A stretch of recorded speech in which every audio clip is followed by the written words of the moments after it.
SEC, SEC, SEC.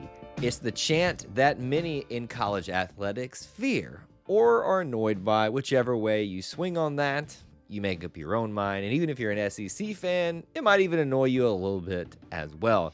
The question remains, though, who is the best conference in all of college athletics when you look at it on a holistic manner? It's a tough task to undertake, and actually now I know it's information that you may not actually want to know when you look at it because it tells you what you're actually dealing with. So we're going to take a deep dive into the SEC, its dominance, and specifically for what it means for us as Auburn fans here on Ever the Podcast, our short form video and audio series where we break down the topics that are most prevalent to the Auburn family at this time. If you haven't, please do make sure you're subscribed on YouTube if you're watching there. If you're listening on our podcast app, make sure you tune in there as well by subscribing so you don't miss any content on either or format. Make sure you're following along on both of those and on social media as well. Listen, I'm going to be honest with you. I did some information digging more than I had planned to for this particular topic.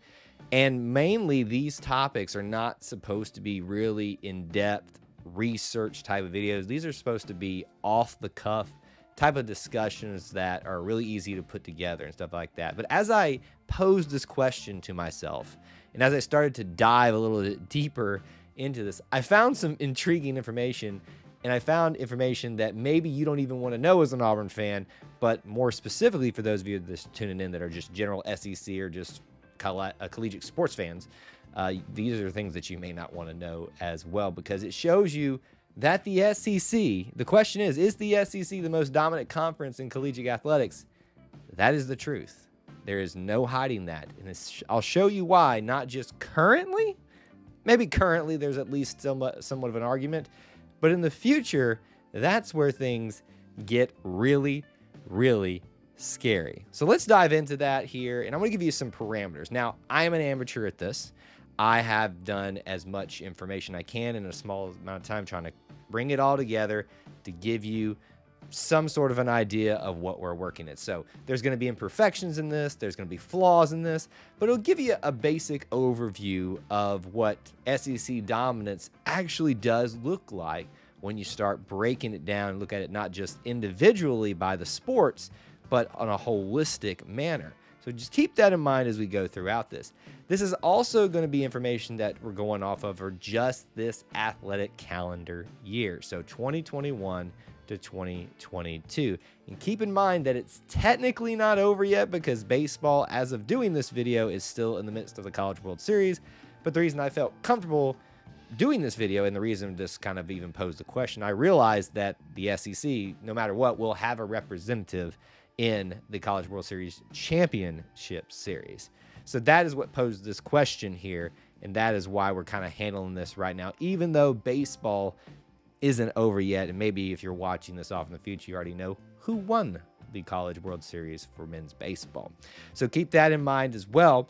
We're also not really diving a lot deeper into the other conferences and how dominant they may or may not be in specific areas, although I can tell you from my amateur research that it's not even close. And the closest one to the SEC would be the Pac-12, if I'm remembering correctly, and right after that, the ACC. Outside of that, well, I shouldn't say that because there's more information coming later on here about the future. The Big 12 is probably right in there, and I think you know where I'm going with that based off of that statement right there. We're also going to keep this in the frame of the 21 collegiate sports that Auburn participates in. Now, keep in mind there are things like wrestling, water polo, men's volleyball, men's gymnastics, and other sports that are not part of Auburn's participatory teams, if that's even a way to say that. Those are the ones that we're not going to count in this discussion and in this research because this is an Auburn-centric show, and we're going to just keep it within that. And it'll still give you a pretty good overview of how dominant the SEC is, even without that information provided to you. So you've also got to keep out individual championships as well. This is just team structure as well. I know I'm giving you guys a lot of caveats, but I'm trying to show you that I actually looked through some of these things and did a little bit of research. So for Auburn fans, this doesn't count things like Suni Lee's national championship at beam in gymnastics and various others. I think there's a couple of Florida individual champions as well. And finally, I am counting the top 2. So what that means is that for me to count you in how dominant your conference is, specifically for the SEC had to have a representative not in the Final Four, not in the top 8, not in the top 3, the top 2, a champion or a runner-up. I counted you in this information gathering that I was doing. And so even with that small parameter, not just counting champions, but runners-up, it's pretty interesting information. So here's what I came up with. The SEC did not have a champion or runner-up in 12 of the 21 collegiate sports that we are looking at in this quote-unquote study. Okay, so 12 sports, they did not have a champion. We'll talk about those in just a second, but more about the future there as well. So that means 9 of the 21 collegiate sports, not that I keep wanting to say Auburn, the SEC had a representative in either as a champion or as a runner-up. So keep that in mind. That means 5 champions as well, and maybe 6, depending on how baseball comes out. Here is the interesting part, and then we'll talk about some individual sport discussion points. Lots of you know what's coming for the SEC. Oklahoma and Texas. If there was ever a time that you questioned that the SEC was the most dominant conference in, the big sports, obviously baseball, basketball, football, throw gymnastics in there lately as well. Don't ever doubt their dominance there. If that was ever going to be the case, when you start including everything else into the picture here, Texas and Oklahoma alone, it changed the landscape of college athletics entirely by just their addition to the SEC in a few years, maybe sooner than we think. More specifically, of the 21 sports that we're looking at within the spectrum of the ones that Auburn participates in, if you add Oklahoma and Texas, that means 15 of those 21 sports, there is a SEC champion or an SEC runner-up. Again, counting Oklahoma and Texas. So say that again. There was 9 of the 21 represented without Oklahoma and Texas. With them in it, 15 of 21. That means 11 champions, maybe 12, once baseball gets this whole thing figured out.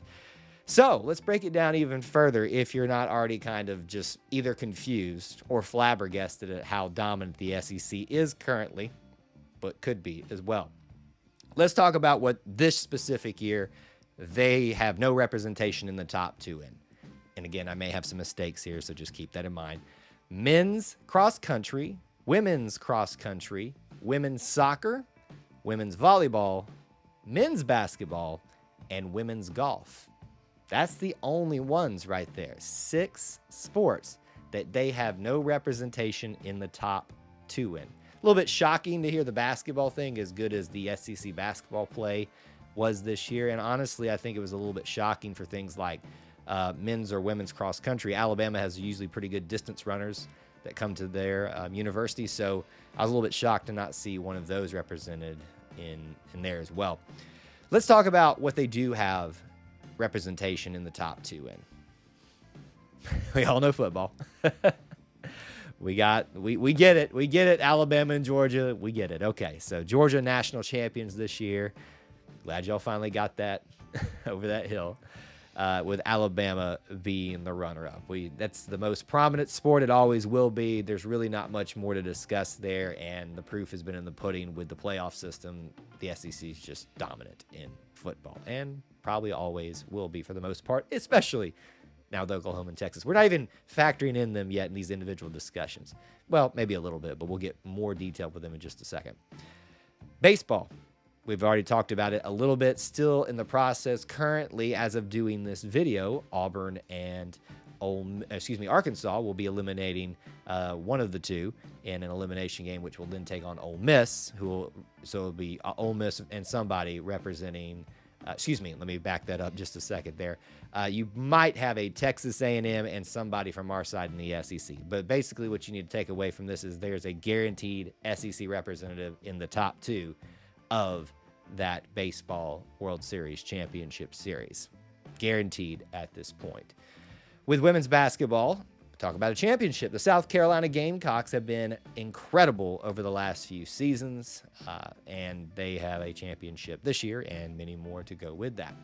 In gymnastics, Florida was a runner-up. I'll go ahead and throw a caveat in here because we'll start getting, well, you know what? We'll hold Oklahoma and Texas for just a little bit longer. Women's indoor track, Florida are the champions. Women's outdoor track, Florida are the champions. Men's outdoor track, stop me if you heard this before, Florida are the champions. In men's tennis, Kentucky was in the final two.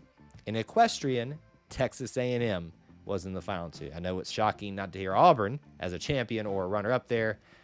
That's the way it's been going for Auburn equestrian these days. It's great. Can do it in the regular season, but not in the postseason. Still don't want to take anything away from the ladies and some incredible accomplishments they had, but it's a little bit frustrating when you kind of break it down and look at it. Let's add Oklahoma and Texas. And this is just where it gets nuts, where you wouldn't think two individual universities would add this much dominance based on this year to a conference. And more specifically, Texas. Let me just say this. We give Texas a lot of flack. Yeah, you had your own network, the Longhorn Network. Yeah, you thought you were better than everybody else. Basically, you don't need a conference. But when you see what they bring to the table, my goodness. Yeah, you might not be as relevant in football right now. You're okay and pretty good in basketball every once in a while. Baseball, you showed up to this year in the College World Series. But you look at some of these other sports, though, that's where Texas really shows how much they invest in their athletic programs and how dominant they are and will make the SEC. All right, dive a little bit further. The ones that we've talked about that include these two. In gymnastics, Oklahoma were the national champions. So you would have Florida as the runner-up, Oklahoma as the national champion as futuristic SEC representation. With women's indoor, outdoor, and let me back that up. Women's indoor and outdoor track and men's outdoor track, it was completely the same. Florida was the champions. Texas, all the way through, were the runner-ups there. It's got to be sticking in their craw a little bit to know that Florida, they just couldn't get over the hump there for them. Now let's talk about the sports that we haven't added to the equation that just include Texas and Oklahoma being a representative, and in our futuristic SEC, them representing the SEC as a potential top two in these sports, which again is just absolutely incredible. Men's swimming, Texas, right there as a runner-up. Women's swimming, Texas is the champions. Men's golf, Texas is the champions. Men's indoor track, Texas is the champions. In softball alone, both of them are in there as runner-up and Oklahoma being the champions. Women's tennis, if it wasn't enough to take down softball by yourselves, Texas are the champions and Oklahoma are the runners-up. Look at that alone with Texas as just runners-up and specifically championships. And yes, some of the sports that a lot of us overlook, and you shouldn't, but you do, because we always just pay attention to the big three mainly. Look at what they're bringing to the table. Look at what Oklahoma's bringing to the table. Look at what the two of them are bringing with the table. And then look at it right now without them and how dominant the SEC is in the big ones.